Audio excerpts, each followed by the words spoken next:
Hello friends, welcome to my channel. I am Dr. Jaspreet Kaur. Today the topic which we are going to discuss is the art of managing people, right? So today we are going to talk about the people management, that how what is the art of managing people, how people can be managed in a proper or in a well coordinated manner. Okay, so first of all, let us talk about that. What is management? Management, we know that it is an art, a simple definition, that it is the art of getting things done from others. But how you make those people work together in a harmonious manner, right? This is the one of the most responsibility of the manager, to coordinate, to create the coordination level among the people in the organization, right? So that is why now we are going to study that what is the art of managing people, how people are going to manage.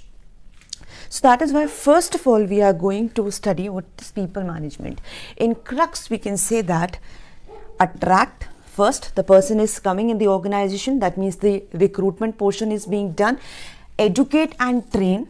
Whenever it is required, the person has to be trained and educate in respective field or with respect to his job profile or job description, or to increase or his skills or abilities. Next is motivate. This is very important for any of the employee in the organization, or it is one of the challenging part for any of the organization. They want the person in the organization, right person in the organization, but to retain that person, it is a very challenging task. So till the person is not motivated, then the person is not going to be retained in the organization for the longer period of time, and he or she cannot contribute in the attainment of the organizational goals, or so that the organization can gain competitive advantage, right? Next is empower. Now, what is empower? Empower is that people don't want an instructional environment only, or they want you to let them discuss things. Okay, they need some sort of a session that the manager can sit with the people and have a brainstorming session, that let's say there is a project need to be completed. So the team leader, if the person is going to be instructing the person only, that your responsibility is this, your responsibility is yours is this, XYZ, all right, then things are over. But on the other hand, if you are going to empower them, okay, you can also give me the suggestion on this particular topic, or in this particular project, how we can grow, how we can complete this project in this specific deadline. So that is empower, where the person is feeling that he or she has the right to say at least. Okay, then reward. So reward is also one of the important aspect or important element of the people management. Whenever people work in the organization, or employee is working in the organization, he is expecting some sort of reward and recognition also. That will also help the employee to develop himself. So that is why reward is also one of the major element of the people management. So being a manager, you should start thinking about this. So how can I reward my people, and how I can incorporate all these elements, then only you'll be able to manage your people in an effective and efficient manner. First starts with listening. Okay, start with listening. You have to listen them properly. You have to listen them. For example, if there is any work you have assigned to a particular person, okay, but he or she is not able to work on that project, or he or she is thinking that how I'm going to complete this task, I am not having any sort of idea, then you have to listen that person. Not only you have to instruct him, you have to listen that person carefully, that what are his positives and what are his negatives, where he can put his 100% efforts in this project, and where he or she is not able to put his few efforts in the project. So first of all, you have to listen, and you have to separate the personal things and the professional things. Okay, separate the personal problems and the professional things.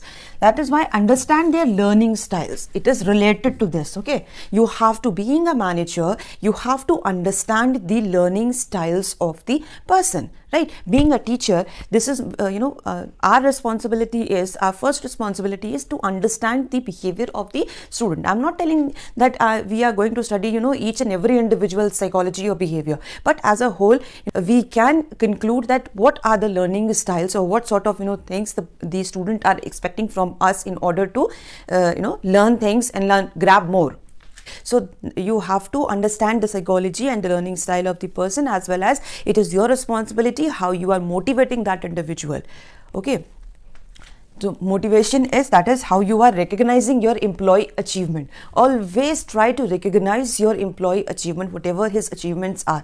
If he is performing very well, try to recognize his achievements in the organization, that he is the like many of the organization do that, like he is the star performer of the month or star performer of the year. So these sort of things, what they are doing is they are motivating their employees, as well as they are recognizing them. They are giving recognition to their employees, and what in returns the employees are giving, they are being more loyal, as well as they are putting their lot of efforts in order to attain their personal goals as well as the professional goals. Okay, and provide, always try to provide timely feedback. Okay, wherever you are feeling that any of your team member is like he's going good, then also you have to give a feedback that yes, you are going very good. But wherever or at any part where the employee is lacking on any of the point, you have to give prior feedback and specific feedback to the individual, so that he can understand.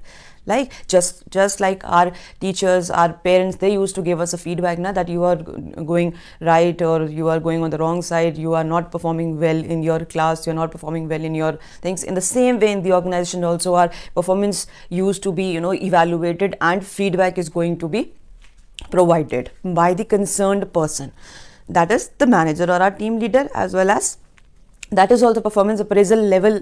That's also a different chapter we will be covering in further videos. Okay, next, promotes growth and values. When you are going to provide timely feedback, you are recognizing your employee achievement. It is going to ultimately, it is going to promote growth, individual growth as well as the organizational growth, both, and the person will feel like that he is being valued in the organization. All right, so always try to listen the person, then try to learn the learning styles, that what sort of styles the person is required in order to motivate him, in order to recognize him, in order to value him.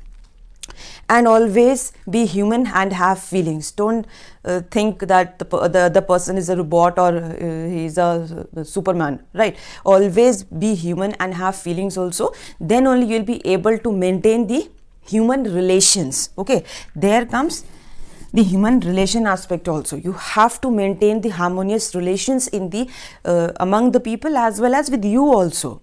Okay, when you are not also when you are also not able to maintain the human relations, then also things are not going to be in under control situation. Things will go beyond the situation, and what will happen, ultimately it is going to make an impact on the productivity. So if you want productivity and if you want your people to work in an effective and efficient manner, the manager needs to have feelings, and he used to have he used to follow all of these elements, which they used to follow these things.